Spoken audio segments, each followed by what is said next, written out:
Listo, pues bienvenidos a todos. Gracias, Serhat, por estar acá con nosotros para platicar. No solo sobre la jornada electoral. Ahí Serhat y yo estuvimos platicando y pensamos que una buena manera de dividir la charla, a la cual ustedes pueden participar siempre, mandando mensaje, etcétera. Pueden mandar al chat las preguntas y las vamos sumando, pero va a haber como tres momentos: el antes de las elecciones, el contexto general antes de las elecciones en Turquía; durante las elecciones, qué pasó en la primera vuelta, qué pasó en la segunda vuelta, cómo fue la estrategia de la oposición, la estrategia del bloque oficialista; y el después, en donde vamos a pensar un poco hacia futuro, qué va a pasar en Turquía los próximos 5 años, internamente, regionalmente, internacionalmente, ¿no? Entonces, si les parece bien, empezaremos. Eh, yo voy aquí a jugar un poco el rol de preguntar, pero antes de preguntar a Serhat, que va a ser quien nos guíe, leí mucho, Serhat, sobre Turquía, y gente como Farid Zakaria y muchos intelectuales decían, ok, es una elección libre, pero injusta. Yo no estoy de acuerdo en designar una elección democrática o libre en un país en donde, como tú nos platicarás, hay una persecución política impresionante. Podemos mencionar casos de prisioneros políticos como Selahattin Demirtas.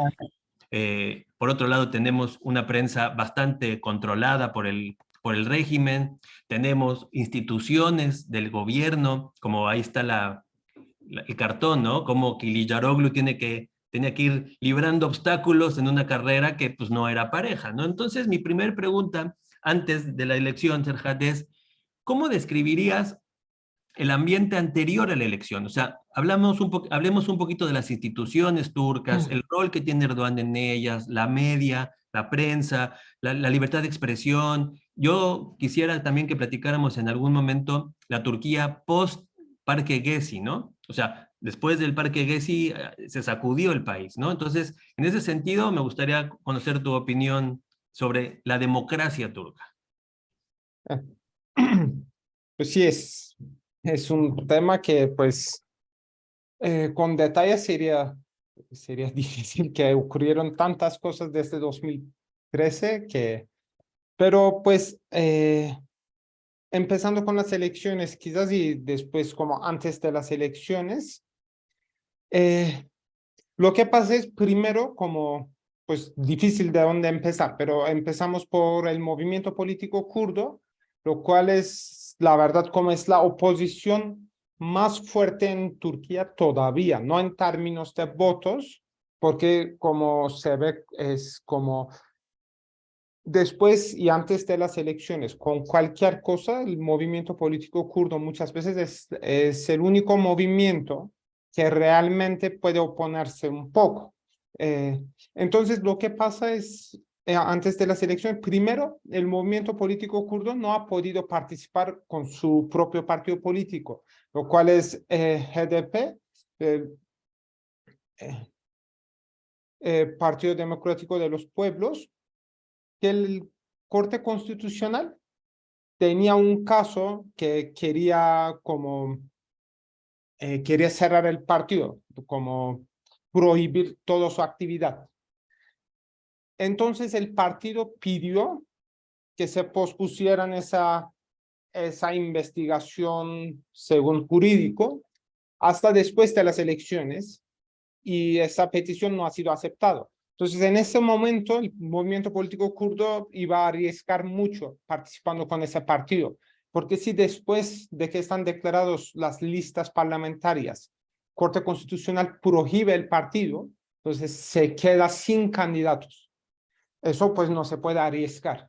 Lo que hicieron es participaron con otro partido que también tiene el derecho de participar en las elecciones y ha sido un aliado, pero no conocido por el público. Es el Partido Verde Izquierda, ¿no? Pues es un pequeño partido verde que ha sido aliado del movimiento kurdo, pero nunca ha participado en una elección antes. ¿Esto qué implica? Uno, en Turquía normalmente hay esos comités en donde los partidos dan a, digamos, representantes para que puedan vigilar el tema de la seguridad electoral. En cada ciudad son los 5 partidos políticos que han recibido mayor cantidad de votos en la elección anterior. Y en votos exteriores son los 3 partidos. Y el partido kurdo está en eso en casi todo el país. Entonces, ellos siempre participaban. Lo que decidió la institución electoral, que es como ese nuevo partido verde es otro partido, y el partido kurdo no está participando, entonces ya no tiene derecho a vigilar el proceso electoral. Su representación fue al siguiente partido. En todos los casos es un partido pues, más cerca de Erdogan, ¿no? Perdieron eso. Además de eso, también los partidos políticos que reciban al menos 3% de votos nacionales reciben un apoyo estatal, apoyo económico que es importante. Pero en este caso, como el partido kurdo ya no está participando, entonces pues ya no puede, porque técnicamente es otro partido y tiene que ser así, porque si decimos que pues es el mismo partido, entonces pueden cerrar esto también, ¿no? Entonces no pueden admitir que esos 2 partidos no están vinculados. Como no lo pueden admitir, pierden todos los derechos que han tenido por el otro, pierden toda la representación. La otra cosa es también, eso causa un problema pues, con la propaganda y todo ese trabajo electoral, porque la gente está acostumbrada a un nombre diferente y cambiando el nombre, pues, el Partido Kurdo recibe muchos votos en ciudades rurales, en donde hay gente que no sabe escribir, hay gente que no habla turco y pues están prohibidos cualquier material en kurdo. Entonces, esa gente, pues, es difícil, no es imposible, pero sí es difícil que se acostumbra a otro partido tan rápidamente, y por eso hay otro partido que se llama Partido Izquierda, el otro es Izquierda Verde, y ese partido de izquierda recibió muchos votos en ciudades kurdas y normalmente no tiene, es gente equivocada, ¿no? Gente piensa que es esto.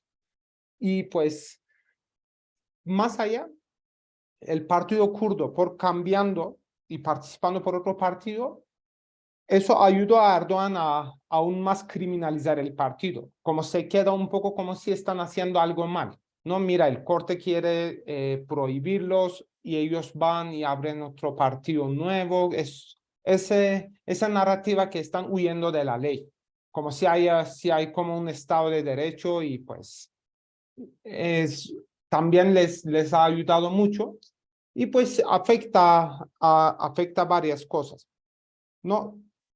Y más allá de eso, también desde las elecciones anteriores, ¿no? Es como casi todos las y los alcaldes que han sido elegidos por Partido Kurdo, todos de las ciudades y la gran mayoría de los municipios, es después de 2015 y 2019, ambos elecciones locales, los de 2015 les quitaron de sus puestos en 2016-17 y los de 2019 en el mismo año, pero lo que pasa es, como decimos, Turquía nunca ha sido democrático en ese sentido quizás, pero antes yo escribí un artículo detallado sobre el tema, investigando qué pasa con la representación del partido kurdo. Lo que pasaba antes en 90s es que quitan el alcalde pro-kurdo de su puesto, a veces le arrestan. Pero ¿qué hacen después? Hacen otra elección, porque así deben hacer legalmente, en el consejo de la alcaldía. Y otra persona del partido kurdo gana esa elección y se vuelve a nuevo alcalde. Pues aunque hubieran hecho otra vez una elección en toda la ciudad para cambiar también el consejo y todo, iba a ganar igual el partido kurdo. Lo que hizo Erdogan después de 2016 es quitó todo ese proceso y simplemente quita el alcalde y pone un oficial gubernamental como 3 meses después de las elecciones y esa persona sigue como alcalde por 4 años, 9 meses hasta nuevas elecciones. En ese sentido, en Kurdistán no hay elecciones. ni libres ni no libres. Hay una votación, pero después, ya más allá, no es una elección cuando las personas elegidos no pueden estar en el puesto a cual han sido elegidos. Pues eso es una votación. Es como una encuesta para ver si siguen votando por el Partido Kurdo o no. Igual con los parlamentarios, hay varios que han sido arrestados siendo parlamentarios, ¿no? Les quitaron su estatus en el parlamento. Entonces, como esto es importante mencionar, porque lo que pasa al partido kurdo no permite que otros partidos hagan una oposición más eficiente, pues tienen miedo. Eso, entonces, es una de las cosas, ¿no? Como mencionaste, Demirtas y todas estas personas, ex copresidentes, ex parlamentarios, ex alcaldes, las cárceles en Turquía están llenos de miembros del partido, del movimiento pro-kurdo, políticos legales. Los alcaldes, hace un año no tienen ninguna investigación criminal. Y el día que les postulan, o el día que ganan la alcaldía, un fiscal ya empieza a investigar por supuestos vínculos de terrorismo. Son obviamente, muy obviamente fabricadas, ¿no? Como no hay otra explicación.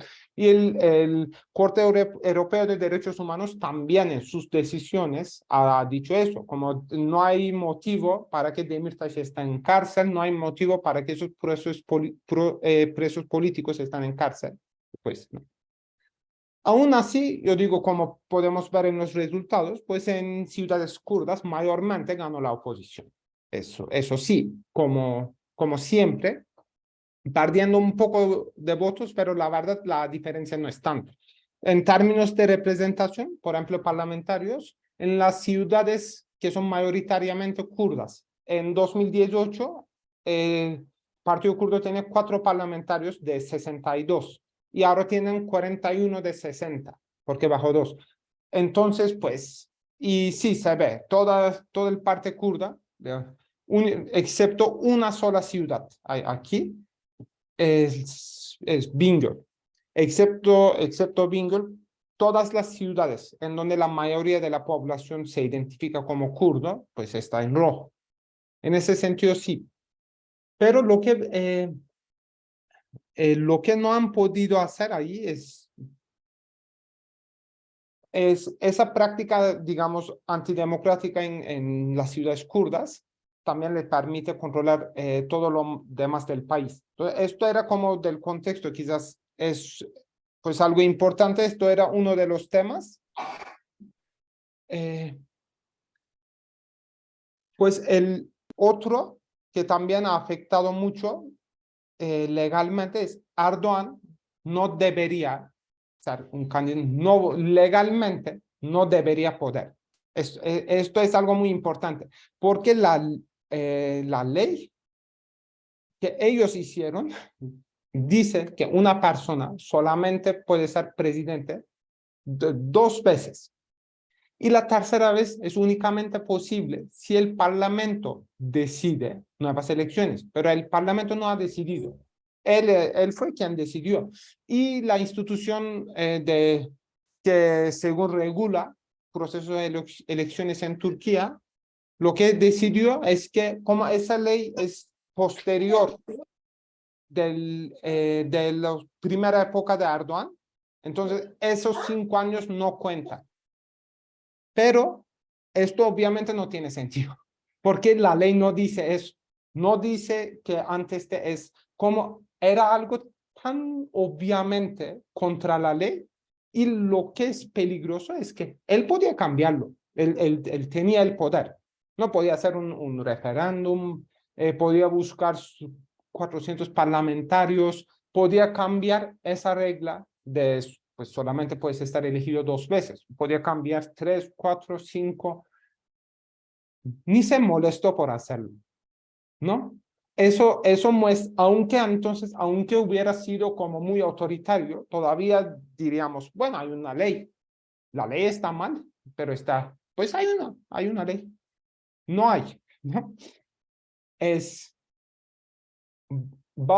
Se extendió su término por 5 años sin hacer algún cambio legislativo. Pues eso no se puede hacer en un país en donde las elecciones son realmente libres. Esto ha sido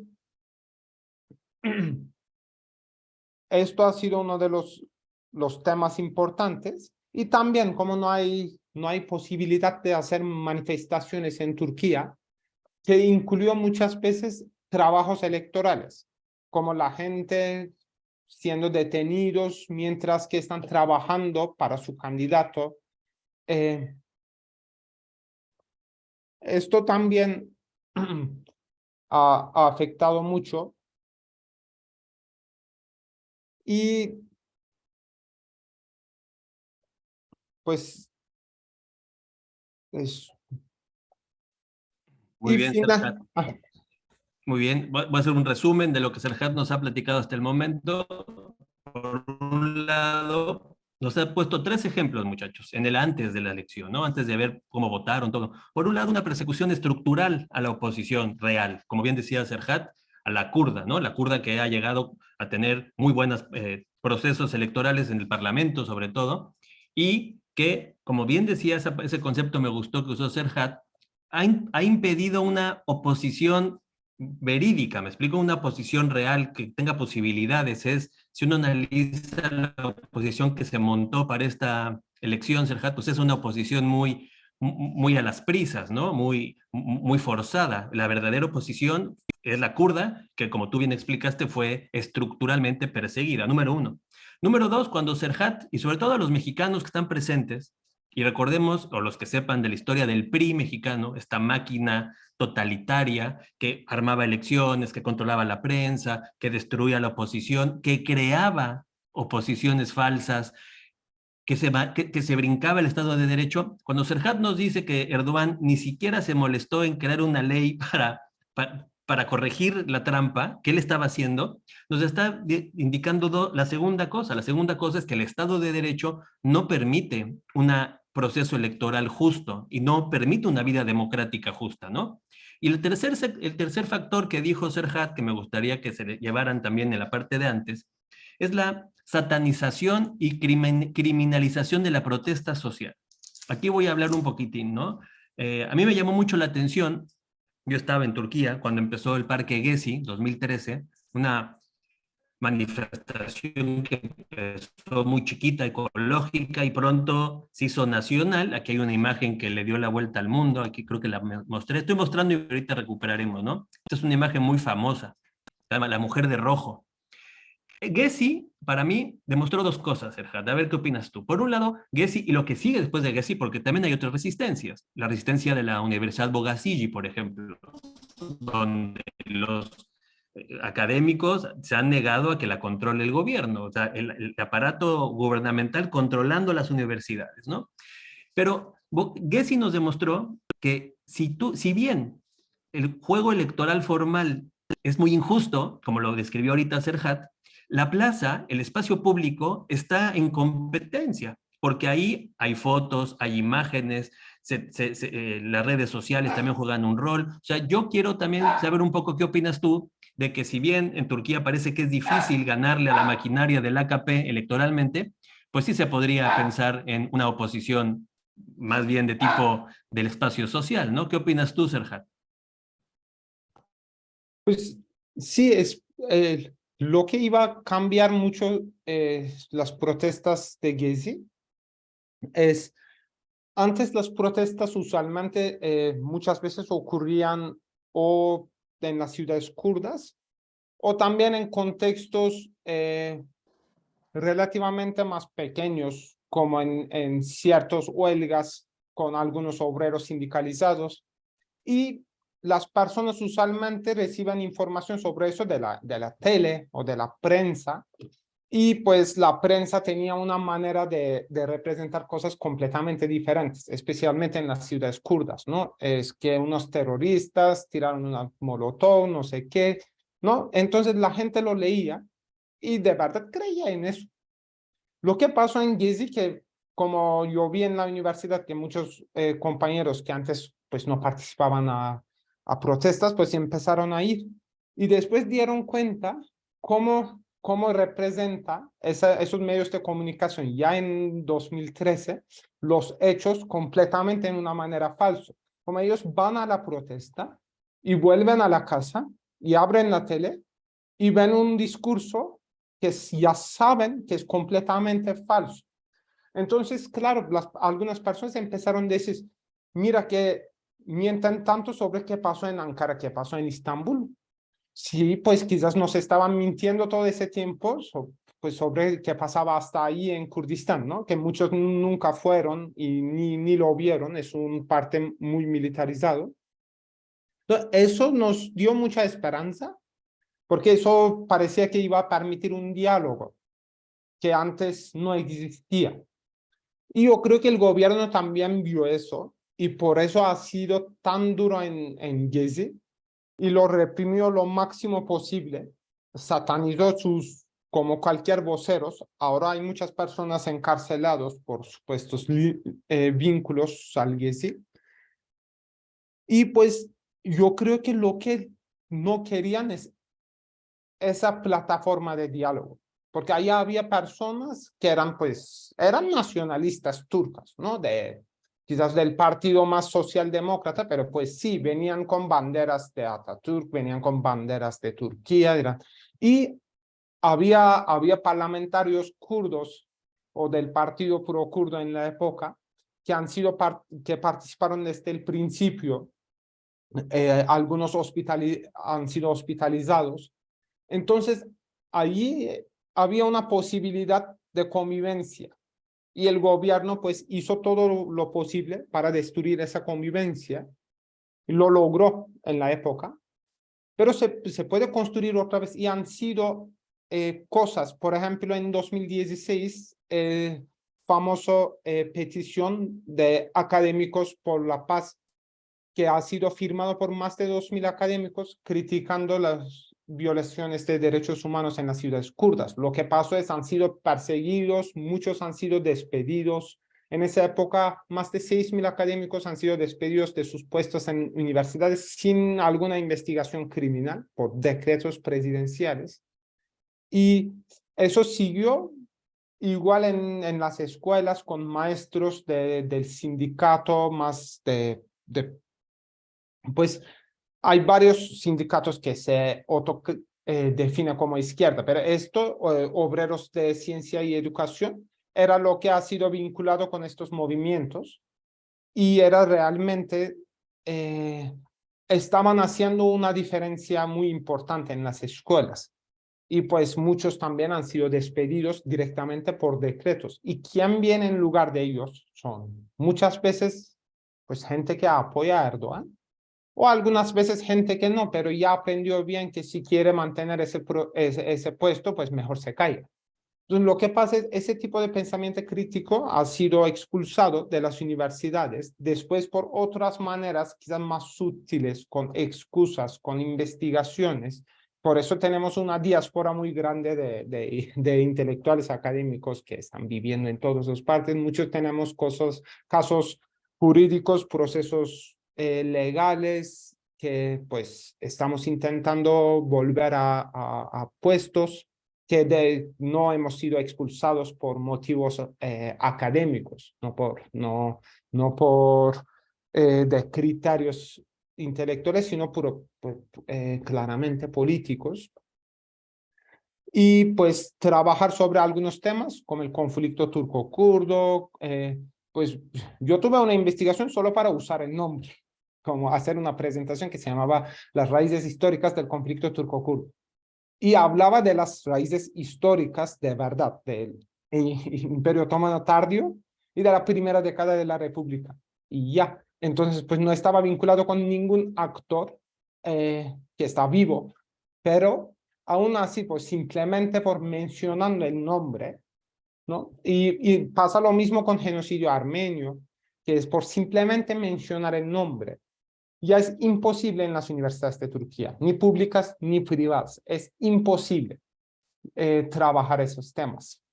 Entonces, claro, y esto afecta mucho, ¿no? Que es todo el control con los medios de comunicación. No ha sido gran noticia, pero en los meses antes de la elección han detenido y después arrestado decenas de periodistas kurdas, quienes pueden hacer las noticias sobre qué está pasando en las ciudades kurdas. Han sido detenidos.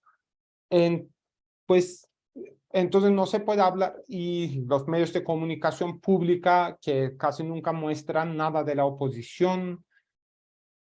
Pero lo que pasó es, en esa situación, enfocarse tanto en las elecciones, entonces, pues sí es una estrategia, quizás no es la mejor estrategia. Quizás han sido, eh, quizás la prioridad sería construir esas redes, espacios de solidaridad para que podamos intentar construir ese tipo de diálogo. Porque sin cambiar esto, pues lo que tú hablas en tu meeting, pues lo escucha la gente de tu partido, porque no está en tele, no está en la universidad, no está en la prensa, no existe, solo existe en los medios de comunicación alternativas. Y aquí también mencionar, pasando, el papel de redes sociales, específicamente Twitter, que ha apoyado abiertamente a Erdogan. Lo que pasó es que el gobierno turco ha pedido que Twitter bloqueara varias cuentas antes de las elecciones. Aceptaron todos. Y el crítico que le hicieron de otras personas de Estados Unidos, ¿no? Eso generó una discusión entre personas de Estados Unidos, criticaron a Elon Musk por hacer eso, y él respondió con unos insultos y diciendo que si hubiera sido mejor, si bloquearían toda la plataforma. En ese punto, sí. Si vas a censurar un parte y no lo vas a hacer lo mismo, pues la plataforma se convierte en una herramienta de propaganda. En este caso sí, pues yo preferiría que lo bloquearían todo, que además mostraría otra vez el nivel de falta de democracia en Turquía, pero no fue necesario porque aceptaron todas esas demandas. Y pues claro, como tú pusiste la foto aquí, pues algo muy contra Alevis, pues un discurso muy islamista de sunitas, mm, ah, pues considerando que el candidato de oposición, Kılıçdaroğlu, era aleví, pues esto se usó mucho. Y pues Alevis ya es una comunidad muy perseguida en Turquía y muy excluida. Antes no era tanto. Ya no hay como en puestos altos públicos, yo creo que ya no hay Alevis. Están totalmente excluidas del aparato burocrático, aún más que los kurdos, yo digo, porque todavía hay unos kurdos que son, si eres kurdo, pero muy islamista, todavía tienes una posibilidad de conseguir un puesto, pero un aleví no puede ser un islamista en ese sentido, pues pertenece a otra religión. Entonces, pues ellos ya no tienen ningún tipo de puesto público. Y Aquí déjame hacer una observación, Serhat. También para que descanses, porque no está fácil para ti en español, pero hablas muy bien. Muchachos, pueden ir mandando sus preguntas al chat, somos poquitos, así que podemos dialogar. Creo que Serhat nos está pintando el escenario y ni siquiera hemos empezado a hablar de la elección, ¿no? O sea, estas desventajas, insisto, que son estructurales de Turquía, hacen que a la hora de llegar a la elección, como bien decía Serhat, la idea entonces sería más bien reflexionar, Serhat, sobre el marco en donde se desarrolla la elección, y ya la elección, no digo que pase a un segundo plano, pero no tendría que tener tanta importancia. La importancia tendría que ver la reflexión sobre esto que tú nos estás diciendo, que es algo estructural, ¿no? Ahora, para pasar, antes de pasar al durante la elección, a mí me da, yo soy muy curioso de las diásporas, ¿no? A mí me da la impresión de que América Latina no ha entendido que hay dos diásporas que sería muy bueno que nuestras estructuras académicas recogieran, que se están formando diásporas perseguidas, ¿no? Que es la ucraniana y la turca. Yo he seguido mucho este caso que tú mencionas de la purga en las universidades en Turquía, y me ha llamado la atención cómo muchas universidades de Estados Unidos, de Canadá y de Europa sí han recogido muchas voces de estos académicos turcos y las han incorporado de alguna manera. Y con el caso de los ucranianos también pasa lo mismo, Serhat. O sea, muchas de las voces ucranianas que han tenido que salir o que se han activado por la invasión rusa han tenido cabida en estos sistemas académicos. Pero en América Latina no está pasando eso, Serhat. O sea, tú vas a ir a México a hacer un postdoctorado, pero serás una pequeña voz. ¿Y por qué digo esto, Serhat? Porque no hay redes de solidaridad académica de América Latina hacia Turquía ni hacia Ucrania, ¿me explico? Pensamos todavía en la lógica del opinólogo que va a decir, te voy a hablar de la elección y me voy a mi casa, ¿me explico? Es una pena que América Latina, Chile, México, Argentina, no haya entendido que una forma de solidaridad con este tipo de países es recoger a sus académicos perseguidos, darles cabida dentro de su sistema y ahí a través de ellos crear ciertas conexiones, ¿no? Entre los países latinoamericanos y en este caso Turquía, ¿no? Pasemos durante la elección. Voy a poner el mapa de cómo fue el resultado, pero más allá del resultado, yo quisiera que platicaras un poquito, Serhat, sobre la figura de Erdogan. O sea, queramos o no, estemos a favor o no, Erdogan es un monstruo político. O sea, ha dominado la política turca durante ya 20 años y otros 5 más, 25. Yo tengo dos preguntas para ti. ¿Cuál es el arrastre popular de Erdogan? A quién representa Erdogan desde su biografía? Primera pregunta. Y segunda pregunta, Serhat, que la puedes ligar. A mí me parece que estos 5 años que vienen de Erdogan, entre otras muchas cosas, van a ser aprovechados por Erdogan para preparar su sucesión. O sea, para él era muy importante ganar esta elección, centenario de la República, todo lo que tú quieras, ¿no? Pero mi pregunta segunda es, después de Erdogan, ¿quién? Yo mencionaba el PRI que seguramente desconocen, gobernó México durante 70 años, pero producía candidatos, ¿me explico? Era un candidato, luego otro, luego otro, luego otro. El caso del AKP, ¿es capaz el AKP de crear un candidato post-Erdogan? Esas serían mis dos preguntas, la importancia de Erdogan como personaje y la sucesión de Erdogan. ¿Qué opinas tú? Pues hablar de Erdogan, pues sí ha tenido una vida muy larga, una vida política, que es como, y es una figura muy importante desde, al menos desde el 94, cuando ganó la alcaldía de Estambul. Pues ya antes era conocido, ¿no? Ya desde 80, pero en 94 es cuando empieza todo eso, porque 94 es el partido puro islamista, antes relativamente un partido marginal, gana dos alcaldías más importantes del país, Istambul y Ankara. Y ya desde ahí el partido islamista empieza a volverse parte de la política, pues más, pues se normaliza. Y en esto, una de las figuras más importantes ha sido Erdogan. Lo que es, pues es, ah, muchas personas tienen sus opiniones distintas, pero si alguien me pregunta cuál es la característica que define a Erdogan, más que cualquier otra cosa, lo que se ha quedado como constante desde el 94 hasta hoy, pues yo pensaría su antiintelectualismo. Su discurso sobre todos los temas cambian. No, a veces, pues él no ha participado por algún motivo a un proceso de paz con el movimiento kurdo, ha intentado acercamientos con personas no musulmanes, con alevíes, pues siempre han tenido sus intenciones según su agenda política, ¿no? Pero su discurso sí sabía modificar. En la apariencia sabía modificar. A veces no se veía racista, ¿no? A veces hasta lograba no verse tan islamista, que era como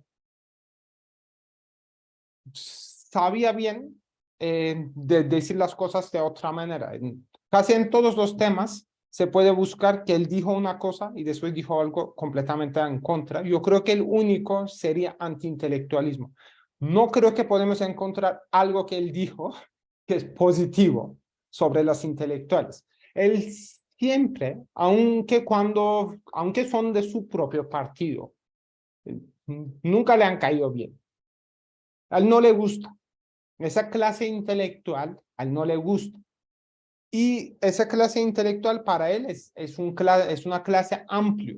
Burócratas, diplomatas, ha sido muy orgulloso de quitar el Ministerio de Exterior del personal. Ahora, porque antes uno tenía que entrar al ministerio estudiando pues relaciones internacionales o quizás ciencia política, aprendiendo idiomas, pasando ahí varios años, subiendo poco a poco en el escalón, llega un embajador. Ahora no, ahora cualquiera puede ser un embajador. El embajador de Asturias, pues el embajador turco en Viena, no sé si ya tiene, pero cuando le pusieron, pues él solo tenía bachillerato, ¿no? Él no estudió universidad. Esto es un gran cambio, pues, y eso lo hizo a él. Y está muy orgulloso de haberlo hecho, ¿no? Pues se burlaba del personal diplomático, los dice, pues usando un término francés, los dice mon cher, y se burla. Para ellos son eso, ¿no? Como occidentalizados, quizás un poco feminizados, es un tema de burla, es contra lo que él cree que es local de ese país. ¿No? Y no solo con personal diplomático, académicos, claro, profesores de cualquier tipo, hasta burócratas de altos niveles que existían allí antes, la gente pues, la gente que puede pertenecer a una clase intelectual, aun siendo islamista, nacionalista, racista, no digo solamente contra él, aunque cuando están cercanos a usted, a él no le gusta. ¿Y a quién representa parcialmente? Sí, pues como, pues, sí, faltan detalles. Hay que hacerlo más, pues, como aquí digo, quizás un poco es como una, pues, demasiado simplificado, pero hay cierto que hay esas entrevistas en la calle, preguntan a las personas. Por ejemplo, ha sido noticia una mujer que decía que antes iban al hospital y los médicos les trataban mal, les esperaban mucho y ahora pueden pegar a los médicos, porque Turquía es uno de los países con nivel máximo de violencia contra personal de salud. Y ella estaba feliz de eso en la entrevista. Pues sí, es una persona, ¿no? No es representativa ni nada, pero a ella la verdad, como era una persona que era feliz porque podía tratar mal a personas de salud. Y pues no es la única persona. Entonces Erdogan representa una gente, pero esa gente sí tiene recursos. Siempre ha sido apoyado por muchas partes del capital, pero son personas que en esas partes del país, por ejemplo, hay un dicho que mencionan los políticos de su partido, que quien no tiene la cabeza para los negocios le mandan a la escuela.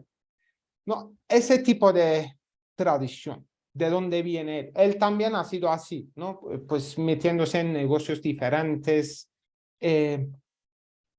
un poco así, ese tipo de, pues, no es un empresario, ¿no? Pero alguien así, un poco, pues, metiéndose en dónde puede sacar más dinero, usando para ampliar su influencia y lo que hace como político no es tan diferente. La pobreza en Turquía resulta que muchas personas no pueden conseguir, no pueden satisfacer sus necesidades básicas. Entonces, él usa, por un parte, usa recursos públicos, pero sí como si hubiera sido sus propios recursos. Y otra parte, las personas de la clase alta, pues la burguesía turca mayormente, con el nombre de filantropía, apoya a personas. ¿Pero a quién apoya? Pues no a los kurdos, no a los alevíes. O cuando la gente, los barrios que votan más para Erdogan, pues reciben más recursos. Entonces, pues, no funciona con los kurdos porque tienen una identidad muy fuerte políticamente. Y no, pues sigan votando por el partido kurdo. Pero en todo lo demás del país, pues él recibe el mayor voto con mucha diferencia. Pues las personas en condiciones de pobreza, excepto kurdos y alevis, mayormente vota por él. Y vota por él porque él es quien controla esos recursos económicos. Y pues por el parte de quién vendría después de él, su partido ya está muerto, según yo. Ese amarillo es él, no es el partido, porque además como ahora tiene una alianza, aunque el partido tiene 35% de votos, pues la verdad yo no creería que saldría el siguiente de su partido, sino de su círculo cercano, puede ser uno de los yernos, creo que para pues familias de esposos de sus hijas. Ambos son familias importantes. Específicamente uno es la familia que produce esos drones Bayraktar que están vendiendo a Ucrania y ya ha tenido buena publicidad en Europa, están vendiendo a otros países. Están en negocio de armas, ¿no? Y eso trae mucha conexión internacional, eso trae mucha plata. Pueden ser ellos. Y el otro que había puesto como ministro de Economía, pero no le fue muy bien. Entonces, vamos a ver si tendrá otra oportunidad en futuro. Él tiene un pensamiento, según yo, muy arcaico, Erdogan. Entonces, él no ve los partidos. Yo creo que él tiene una cosa más, su mundo de significados es muy distinto. Yo no creo que confía mucho en su propio partido. Pues mucha gente que trabajó con él ahora está muy contra él, ¿no? Entonces yo creo que él va a preferir que se queda en la familia. Quizás no a su hijo, porque pues, eso puede preocupar demasiado a las personas, ¿no? Quizás no a hijo, quizás ni al yerno, pero hermano del yerno, alguien así, alguien que se puede confiar por los vínculos familiares. Yo esperaría eso. Además, es su manera de hacer política, nunca va a permitir que haya un número dos claro en su partido. El número dos, cuando aparece así, va a estar expulsado del partido. Él no puede permitir a eso. Es como, todos tienen que ser iguales excepto él. Pero en su propio partido. Lo que pasa es, eso no aplica a los otros partidos que le apoyan, pero todavía tienen sus propios presidentes. Entonces, de ahí también pueden venir a alguien, si no logran alguien de la familia, pues, pero su partido no está reproduciendo un discurso ideológico, pero tampoco lo necesita porque controla los recursos económicos. Cuando controlas los recursos económicos del país, casi 100%, y cuando controlas toda la maquinaria de policía, mayormente el ejército también, aunque no a nivel de la policía, cuando controlas todos los medios de comunicación y cuando tienes mucho apoyo exterior, que voy a mencionar después, porque eso es algo molesto, que el nivel de apoyo que tiene de gobiernos extranjeros, pues tampoco necesitas un discurso ideológico muy innovador. Quien necesita crear eso es la oposición. Es interesante, Serhat, ahí. Y antes de darle la palabra a Maxi de Argentina, que te quiere preguntar algo, a mí me haces pensar mucho lo que dices tiene mucha similitud con lo que está pasando en México con López Obrador y Morena, ¿no? O sea, López Obrador es Morena, no tiene, y la sucesión va a ser de su círculo cercano, ¿no? Yo veo más voces interesantes que pueden salir de la oposición. Ahorita, después de lo de Maxi, hablar de Babayán, hablar de Imamoglu, porque Kılıçdaroğlu ya también queda caduco, ¿no? Ya Kılıçdaroğlu, que era un político acostumbrado a perder, también ya tiene muchos años, ¿no? Incluso hay debates sobre si fue la mejor opción de la oposición, ¿no? Antes de darle la palabra a Maxi, después de que Maxi nos pregunte y le contestes tú, así como ves esto, muy interesante el tema del AKP como un partido muerto, sin ideología, y un Erdogan que lo va a intentar suceder por su círculo cercano, ¿cómo ves la oposición más allá de este bloque opositor que participó en las elecciones, ¿no? Hay voces jóvenes, el mismo de Demirtaş, ¿no? Que aunque esté en la cárcel sigue teniendo un arrastre popular impresionante, ¿no? Entonces, como que si lo vemos más allá de la coyuntura actual, parece ser que lo anti-Erdogan tiene más probabilidades de crecer que la propia sucesión de Erdogan, porque Erdogan no va a ser eterno, o sea, en algún momento o morirá o cederá el poder, ¿no? Pero dejemos que Maxi nos pregunte y seguimos con esto que me hiciste pensar. Maxi, abra su micrófono y pregúntele a Serhat. Sí, hola, ¿me escuchan? Un poquito bajito, a ver, súbele. A ver. Ahora sí, hola, ¿me Eso, escuchan? ahí está Maxi. Bien, bueno, primero buenas noches. Yo soy Maxi de Argentina. Buenas noches a todos. Buenas noches, Manuel, Serhat. Muchísimas gracias por la oportunidad, por la charla. Gracias por hacer pública la charla, más que nada. Yo básicamente me dedico a estudiar los regímenes políticos en el mundo. Democracias y autoritarismos es lo que más me gusta analizar, y el caso de Turquía es muy, muy interesante. Muchos hablan de que es un autoritarismo híbrido, que no llega a ser una dictadura aún. Yo básicamente me inclino por la calificación de autoritarismo hegemónico. Creo que es un autoritarismo que está a punto de ser una dictadura, que le falta muy poquito. Y bueno, básicamente por eso estoy en la reunión, porque me atrajo mucho el título de la conferencia. ¿Hacia una dictadura? ¿Es posible una dictadura en lo inmediato, en el corto plazo? Bueno, la pregunta es la siguiente.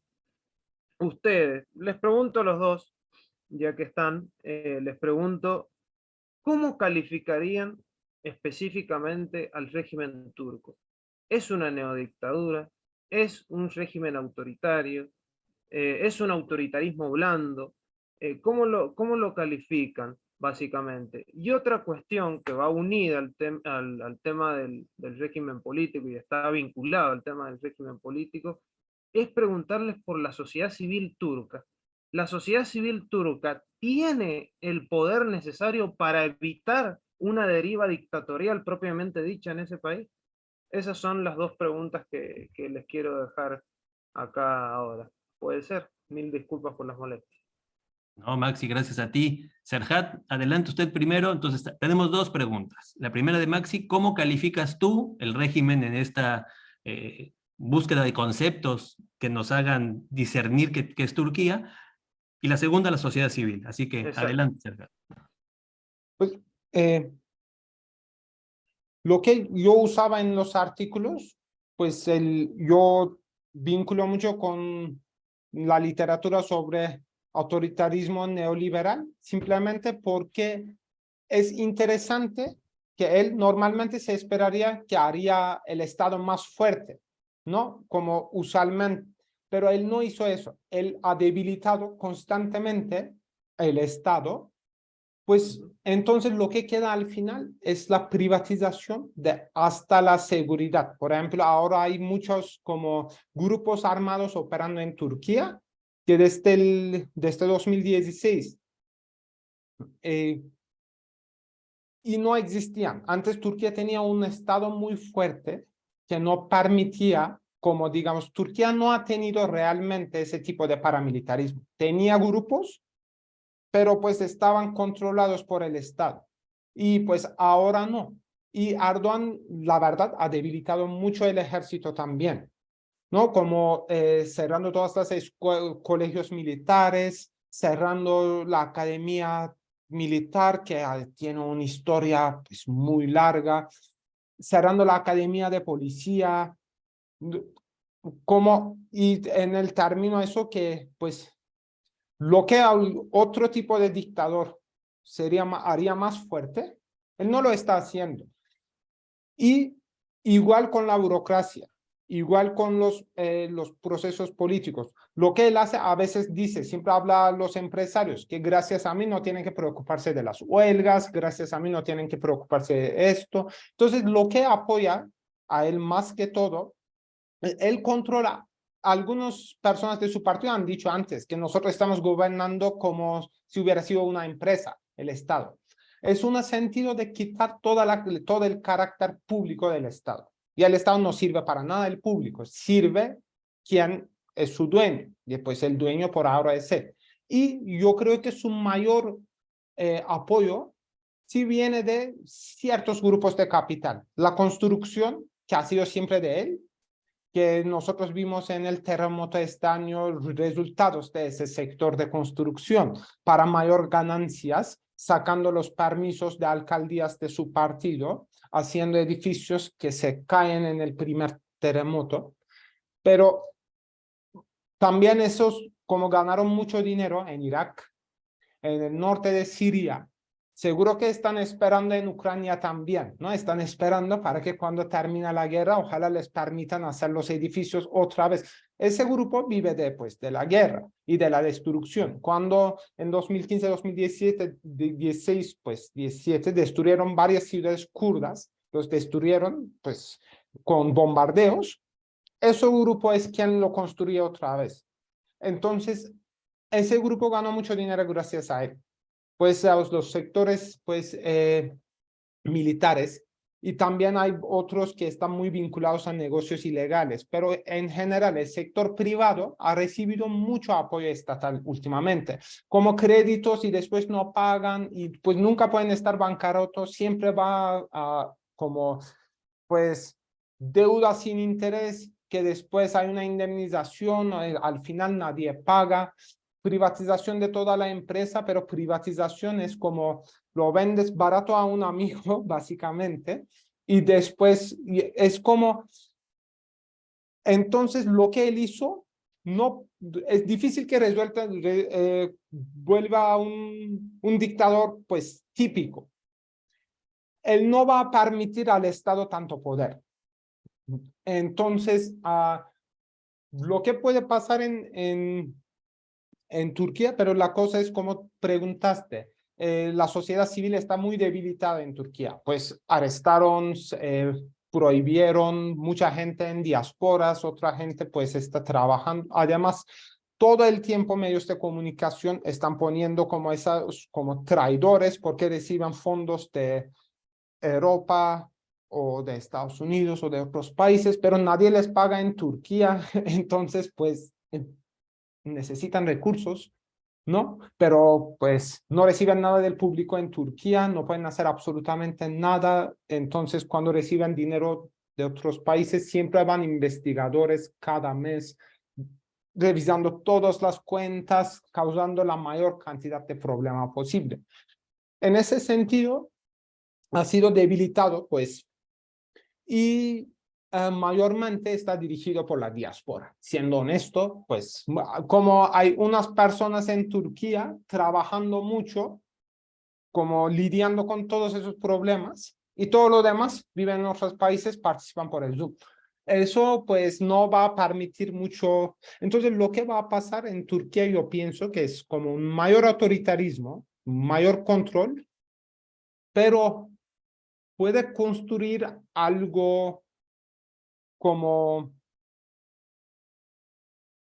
puede construir algo muy represivo, sí puede, aún más, sí puede, pero yo imaginaría que sería algo muy, muy novedoso, que es como en lugar de antes, como en casos de pues, fascismo, medio fascismo, en donde era el Estado, pues si construyen algo en Turquía, va a ser algo muy raro porque va a ser al menos medianamente privado. Como, es como, entonces va a ser un tipo de autoritarismo muy nuevo que vamos a tener que buscar un nombre, yo pensaría. Muy interesante la respuesta de Serhat. Voy a dar mi opinión para conectar lo que tú quieres llevar. Gracias, Maxi, por la pregunta. Serhat quiere llevarlo al apoyo internacional y eso nos va a llevar la pregunta de Claudia, ¿no? Claudia ahí nos pregunta en el chat. Pero antes de la pregunta de Claudia, yo te estaba escuchando y escuchando a Maxi y yo decía, ¿a qué se parece Turquía? ¿Se parece, por ejemplo, a un régimen como el de Azerbaiyán? No tanto. ¿Se parece a algún país europeo? Tampoco. ¿Se parece a la Rusia de Putin? A lo mejor. ¿Se parece al México de López Obrador? Tiene muchas cosas. Pero lo que dice Serhat, hay una parte de lo que dijo Serhat que no estoy tan de acuerdo. Yo lo veo más optimista, Serhat. Yo creo que si a pesar de todo lo que hemos hablado, si a pesar de todo lo que hemos hablado, amplios sectores de la sociedad turca no se han doblado, y estoy hablando de las mujeres, muchos intelectuales, los kurdos, los alevíes, partes de la resistencia académica, su diáspora, y a la hora de la hora tú tienes una oposición que muy mal hecha, muy a la última hora, y ganó el 47% del voto, casi 48% del voto anti-Erdogan, a lo mejor sí hay espacio para la esperanza, ¿no? O sea, mucho más esperanza le veo en Turquía, por ejemplo, que a mi país, que México. Una sociedad civil doblada ante López Obrador, totalmente entregada. Y Turquía parece que hay resiliencia y hay resistencia en Turquía. Pero también estoy de acuerdo con Serhat, qué difícil lo pone Turquía para meterlo en una categorización, ¿me explico? Por eso esta charla de Serhat es interesante porque ¿dónde lo ponemos? No es la clásica, no es el clásico camino de autoritarismo a dictadura a través de un Estado cada vez más empoderado. tienes estos elementos particulares que decía Serhat de privatización. Un país que te olvidaste de mencionar de la construcción, Israel. Turquía e Israel tienen una relación en constructoras súper polémicas, que también nos explica mucho al tema que vamos a pasar ahora. Pero solo quería decir eso, Serhat, soy más optimista en ese sentido de que tiene más, hay más cartas que puede jugar la oposición turca que la oposición mexicana, por ejemplo, o que la oposición en Kazajistán, o que la misma oposición en Rusia. O sea, no estamos hablando de este tipo de regímenes donde pues, no hay oposición casi, ¿no? Pregunta Claudia Serhat, ¿hubo influencia? A ver, ya se me movió porque Maxi mandó una, déjenme, ahí está. ¿Hubo influencia y o intervención rusa en las elecciones de Turquía? ¿Qué espera Putin de Erdogan? Y creo que usando esta pregunta de Claudia, tú puedes hablar un poco de un tema bastante bochornoso, que es este apoyo, algunas veces tácito, otras verdaderamente explícito, del mundo a este régimen de Erdogan, ¿no? ¿Cuál es tu opinión, Serhat? Pues Ahí. de Putin sí recibió apoyo, ¿no? Pero Erdogan tiene una cosa particular, que es quizás el único líder que lleva muy bien con Zelensky y Putin al mismo tiempo y ha sido felicitado con mucho entusiasmo por los dos. Es como vende armas a Ucrania mientras mantiene relaciones perfectas con Rusia. Yo no estoy seguro si hay otro país que está en esa posición. Por eso cuando hicieron esos intentos de diálogo en negociación, lo hicieron en Estambul. Es ambos. Es como, es un país que ha manejado tener las relaciones con ambos. Entonces sí, pues Putin apoyaba a Erdogan y claramente, porque otro quizás no mantendría esa relación cercana con él, pero también Europa prefería a Erdogan, la verdad, y muy claramente. Y como no ha sido mucha cosa contra Erdogan desde los países europeos, prefieren trabajar con él. Llevan bien en varios temas, lo de migración, lo de, pues, asunto de armas. Muchos países hacen negocio de armas con Turquía, pues saben cómo manejar a Erdogan y no les importa más qué pasa en Turquía, la verdad, no les importa mucho, ¿no? Entonces, lo que pasa es como parece a Rusia un poco Turquía por el papel político importante de la oligarquía, ¿no? Que, y pues, y falta completo de un Estado de Derecho, pues sí parece a Rusia. Y pues había una pregunta aquí que en términos de autoritarismo, si puede llegar a, pues se pregunta como Venezuela, pues habría que pensar, pero yo no creería por razones económicas, si no es por nada. Es que un país como Venezuela, un país como Irán, un país como Rusia, un país como Azerbaiyán, ¿no? Esos tienen recursos naturales muy potentes y pues eso siempre tiene un valor. Estos países pues tienen mucho material que pueda convertirse en recursos monetarios. En este sentido, tienen algo que Turquía no tiene. Pues Turquía no tiene muchos recursos naturales. Turquía depende de otros países. Específicamente con la energía, está en una situación muy dura. Turquía depende mucho de Ucrania y Rusia. Ambos países son muy importantes. Entonces, pues en ese sentido, yo diría que es difícil que llegara allí, porque cuando el país tiene tantos recursos naturales, es más fácil que una sola persona controla toda la economía. Ahora sí, Erdogan lo controla, pero gracias a su apoyo en la clase de burguesía que le apoyan y son empresarios, pues no vendan recursos naturales, ¿no? Pues tienen negocios, muchos construcción, pero otros en otros temas, en turismo, en alimentación, pues hacen varias cosas. Turquía necesita ese dinero. Turquía siempre va a necesitar ese dinero. Y pues no tiene la estructura para que el Estado haga eso.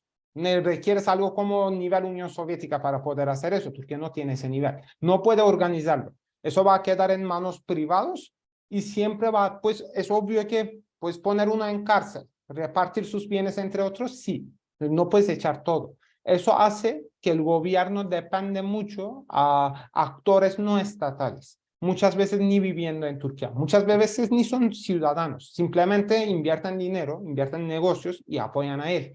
Y ahí yo pienso que sí debe ser, aunque yo no tengo los datos, entonces es un poco de especulación, pero deben ser varios de oligarquía rusa que tienen muchos negocios en Turquía. Eso es lo que se cuentan.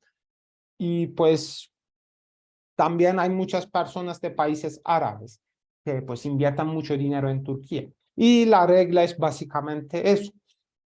Apoyas a Erdogan, inviertes dinero en Turquía y estás garantizado no perder, porque te van a proteger tu inversión.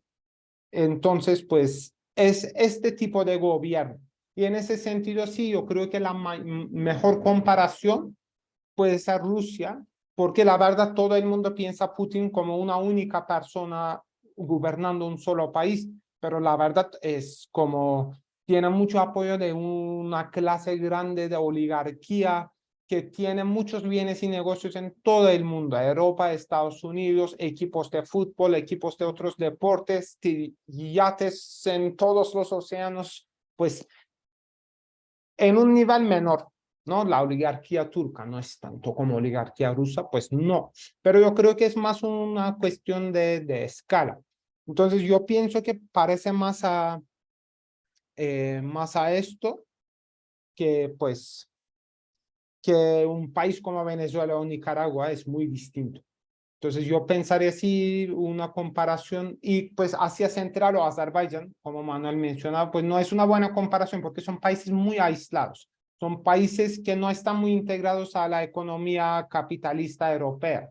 Entonces pues también, ¿no? Mayormente vendan recursos naturales, reciben dinero, reparten allí, no están como Turquía depende mucho de ese negocio internacional. Turquía vende muchas cosas y a muchos países y compra muchas cosas. Es un país con una economía pues muy potente, aunque ya no es tanto como antes. Y parece que como maneja Erdogan el país les conviene bien. Y por eso también sigue. Es la verdad, pensando eso del apoyo de muchos países, pues se puede incluir a China también. Por ejemplo, Erdogan es muy no tiene un discurso muy pro musulmanes que están en condiciones de opresión, excepto China. Ahí nunca menciona, ¿no? Es el pueblo uigur, es Xinjiang. Ahí además la gente que habla un idioma muy parecido a turco, que es como viene de la misma familia de idiomas, y ahí no hay tema. ¿Por qué? Pues porque eso no vale la pena, parece, en comparación con los negocios que están haciendo con China. Pero es un país que hace negocios con China, pero también hace negocios con Estados Unidos, siendo parte de OTAN, teniendo base militar de Estados Unidos en el país. Pero mientras lleva bien ahora con Arabia Saudita también, y pues tiene buenas relaciones con Afganistán, estaban haciendo negocios en Afganistán, están haciendo como creo que ya construcción en Afganistán también, pues Talibán prefiere trabajar con ellos, parece al menos en algunos temas. Y pues entonces es un país que como es distinto de los otros estados, es como abrieron ahí un negocio y parece que todo el mundo le gusta hacer negocios ahí, entonces mantienen relaciones buenas excepto unos pocos países que la verdad no son muy potentes, ¿no? Armenia, Siria, que pues Siria ahora ya casi no tiene nada, pues el gobierno de Irak a veces pues tampoco tiene mucha autoridad en sus propias fronteras. Pues a veces con Grecia las peleas, pero nunca llega a grande porque ambos están en OTAN. Entonces pues no puede llegar a algo grande. Y lo demás es un espectáculo. Habla mal de Estados Unidos hoy, puede hablar mal de otro país mañana. Es un espectáculo, es para la audiencia, para que les gusta ver que él está gritando. No significa nada, no afecta a los negocios. Igual con Israel, ¿no? Por un tiempo sí han tenido una crisis fuerte, pero pues Israel y Turquía siempre ha tenido mucho negocio económico. Y pues lo van a seguir teniendo. Es, también, además, la cercanía. Entonces, Erdogan puede salir y hablar como todo el pro palestino que quiera. Al final, pues, no va a estar haciendo los negocios con palestinos. Él no tiene ese tipo de ideología. Yo creo que simplemente es un espectáculo. Él es más un tipo de empresario pero un tipo particular de empresario que se mete en cualquier negocio en donde puede ganar dinero, haría trabajo con todo, pues hace negocios con Kurdistán en Irak, no le molesta, ese es el dinero. Y pues, y si a los otros países no les va mal, así va a seguir. Yo para complementar a Serhat, si lo vemos en perspectiva histórica, y este es un pensamiento que yo tengo, todo el mundo piensa que hay una excepcionalidad con Israel, o sea, que el Medio Oriente, Israel es el país que más se le permite hacer cosas, ¿no? Esa es una visión equivocada.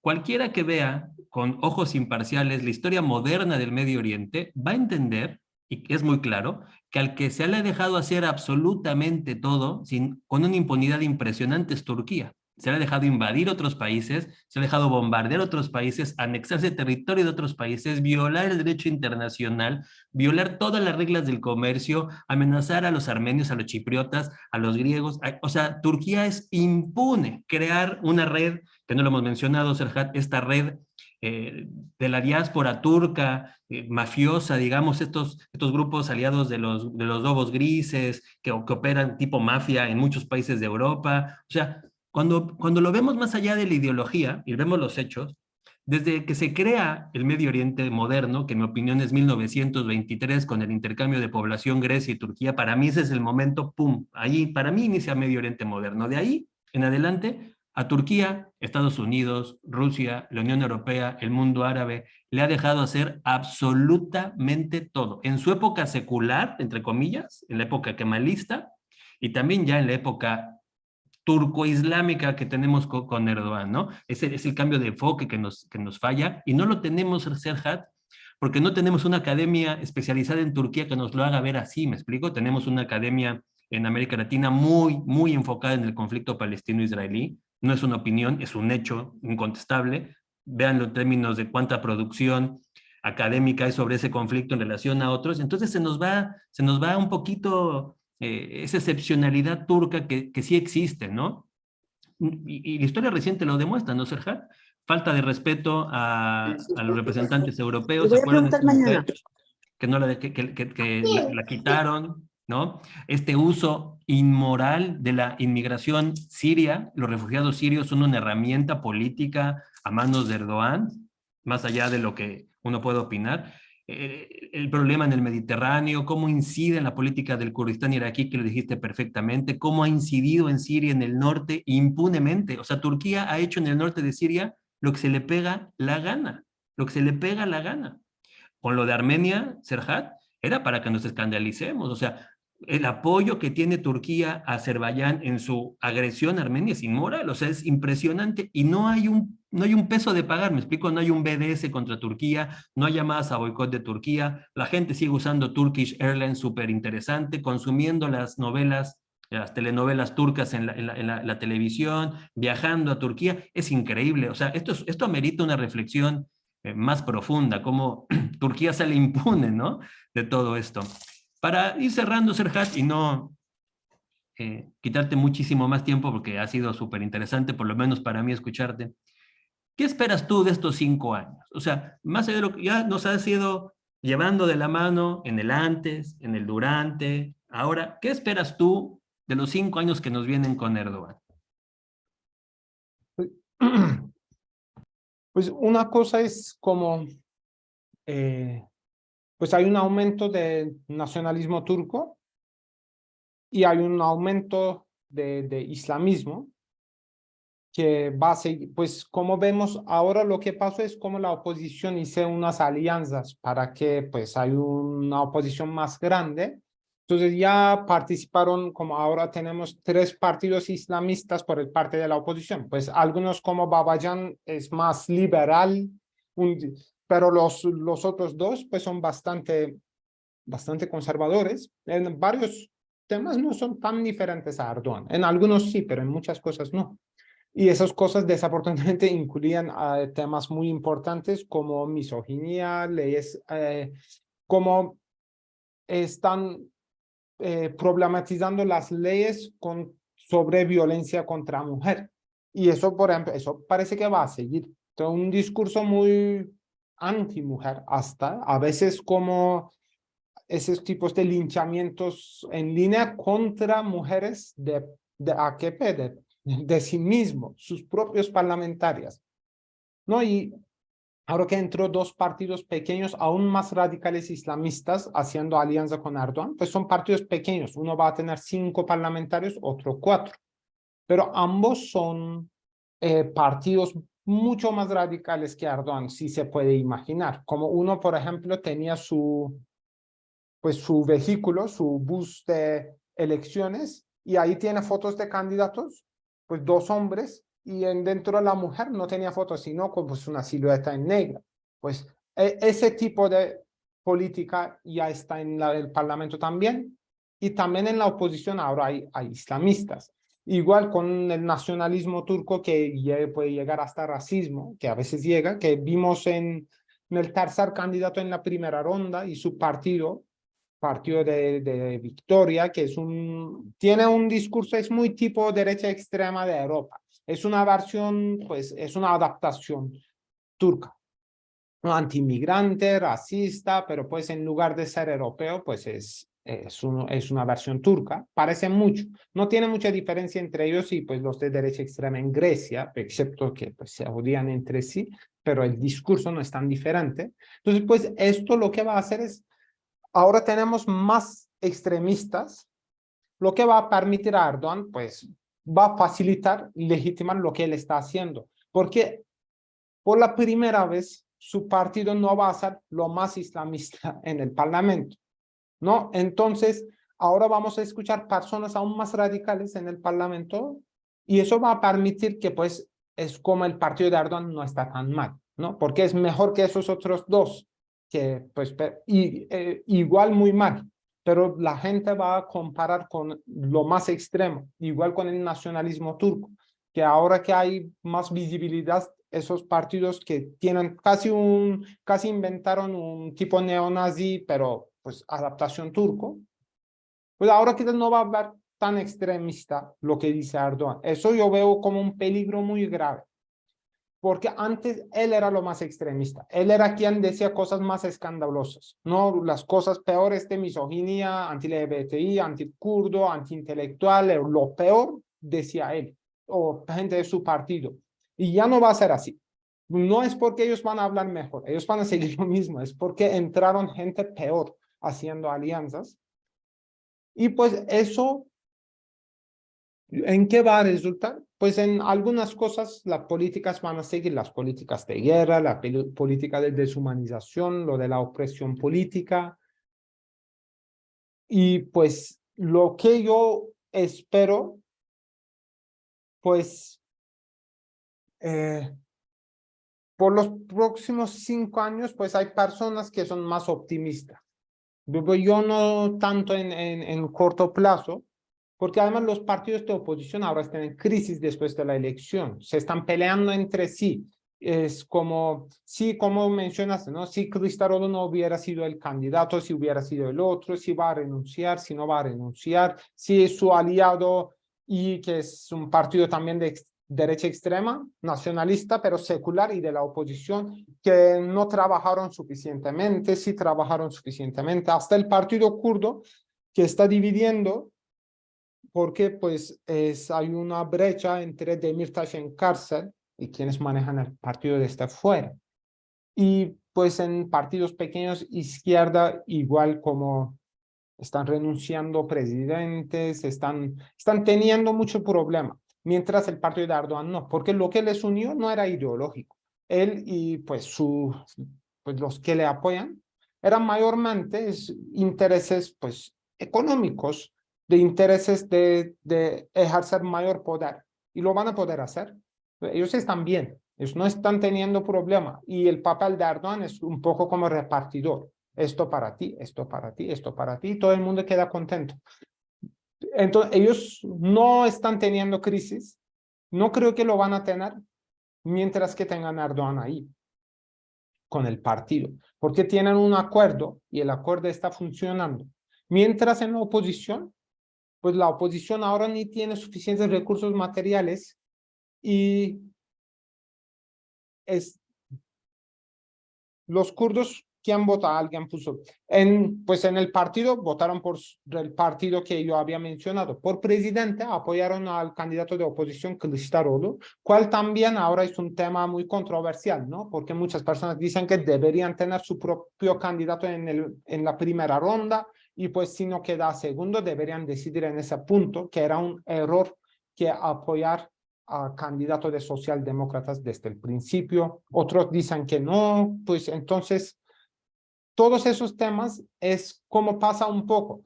Es una decepción grande, la gente está peleando entre sí. Y yo creo que esos partidos políticos que tenemos ahora, entre esas peleas y su interés en elecciones locales en 2024, la verdad yo no espero, yo no tengo mucha esperanza de ellos para poder aumentar una oposición realmente social. Yo no tengo mucha esperanza, no creo que tienen la fuerza. Pues, pero ¿quién puede tener la fuerza? Esta gente, ¿no? Son las organizaciones que no son electorales. De ahí, si sale algo, va a salir ahí. Pero en Turquía de hoy en día, es muy difícil algo como Gezi. No, yo no digo que en 2013 no había violencia policial, había muertos, había mucha violencia policial. Pero todavía es como cada manifestación tenían que prohibir. Ahora como todas las manifestaciones están prohibidas, es como no veo en tiempo, no veo qué se puede hacer. No significa que Erdogan puede controlar el país, porque como en una cosa sí estoy de acuerdo contigo, que 48% es mucho en esas condiciones, sí. Está mal que estamos en esas condiciones, eso es el problema. Y no veo cómo se cambia esas condiciones pronto. Pero ese 48% de la población, mayormente, es anti-Erdogan. ¿Van a hacer algo? Quizás muchos no. Quizás no van a hacer algo grande, ¿no? Pero están ahí. Y cuando hay una posibilidad, cuando un actor político genera una posibilidad, yo creo que sí van a estar ahí para apoyar. El problema es que yo no veo a ese actor político en corto plazo. Y no necesariamente tiene que ser una persona ni un partido político. Puede ser cualquiera. Demirtaş era así para muchas personas. Por eso ya lleva casi 7 años en cárcel. Pero puede ser algo, ¿no? Si hay algo, sabemos que hay un base popular que le apoya, que lleva al menos 45% del país. Pero, pues necesitan la oportunidad, necesitan apoyo, porque la gente también tiene su vida, tiene sus preocupaciones, hay una crisis económica en Turquía, pues tienen hijos, tienen deudas, y pues no, nadie está, excepto personas que están muy partes de políticas anti-Erdogan, excepto pues es un número relativamente pequeño. Lo demás pues no vas a arriesgarse hasta ver que realmente hay una posibilidad de cambio. Pues eso es lo que yo diría. Muy interesante, Serhat. Sí, estoy de acuerdo. La latencia, vamos a quedarnos con esta idea positiva. Hay una latencia de cambio que necesita un impulso claro, poderoso, de decir, podemos darle la vuelta a esto, porque aún todas las circunstancias que hemos visto que invitan a la depresión, pues tenemos un 48% diciendo no, ¿no? Tenemos un presidente que les ha dicho cucarachas a sus opositores, que les ha dicho prostitutas a las mujeres, que ha insultado a los homosexuales, que como tú muy bien dices, es un movimiento antiintelectual, no por nada pierde las ciudades, no por nada no tiene arrastre entre las clases medias educadas. Yo te escuchaba y pensaba en mi país, yo vivo en Chile, pues soy mexicano, y tiene tanta semejanza con lo que está pasando en México, un movimiento antiintelectual, un movimiento de rencor, un movimiento de violencia, un movimiento de burla, un movimiento que abusa de su poder, que mete a la cárcel, persigue políticamente. ¿Cómo es posible, Serhat, que el mundo se haya quedado callado ante tanta represión en Turquía? No solo es de Demirtaş, como tú bien lo dijiste, hay cientos de prisioneros políticos en Turquía, y no solo de ahora, o sea, ha sido un proceso de acumulación del abuso de poder, ¿no? O sea, el poder judicial es un juguete en manos de Erdogan. No sé si 8 o 9 de los medios de comunicación más importantes son cercanos a Erdogan, de estas familias que tú muy bien decías, ¿no? Que es ese círculo cercano que tiene, eso también pasa en México, las grandes cadenas de televisión y radio están al servicio de AMLO, ¿no? Entonces, creo que esta charla contigo, Serhat, a mí me encantó mucho, va a estar colgada en Oriente Medio para que todo el mundo la escuche, vamos a intentar difundirla más. Nos abre muchas perspectivas como latinoamericanos, pero lo más importante, Serhat, para mí, invitarte a platicar es evitar la opinología que desde lejos y sin entender Turquía como tú desde dentro, nos intenta explicar un fenómeno que tú en esta hora y media que nos regalaste de tu tiempo, desde dentro de Turquía, ¿no? Desde las entrañas de Turquía, cómo se ve esto. Así que yo desde aquí te agradezco muchísimo. Ojalá tu tiempo en México sea bueno, un país al que vas está ahorita en sus peores momentos, pero estaremos en contacto, Serhat, para seguir haciendo cosas. Al rato, Serhat, le voy a pedir de sus artículos y yo se los mando a todos ustedes para que también lean a Serhat, ¿te parece? Sí, claro, lo mando. Perfecto, Serhat. Pues muchísimas gracias, un abrazo hasta... ¿Estás en México ya o en Colombia? ¿Dónde estás tú ahora? No, ahora sí estoy en México. Ah, en México. ¿En la Ciudad de México? Sí, Bueno, pues ahí, no te subas al metro, Serhat. Se cae el metro en México. No te subas al metro, con cuidado. ¿Eh? Que estén todos muy bien, muchachos. Un abrazo a todos. muchas gracias. Hasta luego. Adiós, gracias Manuel, gracias. Tenemos elecciones. Bueno, pues gánenla. Gracias. Gracias, Ay, qué horror. Manuel. Que estén todos Gracias, bien, gracias. Mónica. Gracias. Pepi. Mucho gusto en Gracias. Gracias, Saludos a Gerardo. Argentina. Gracias. Saludos a Argentina. Bye, Maxi.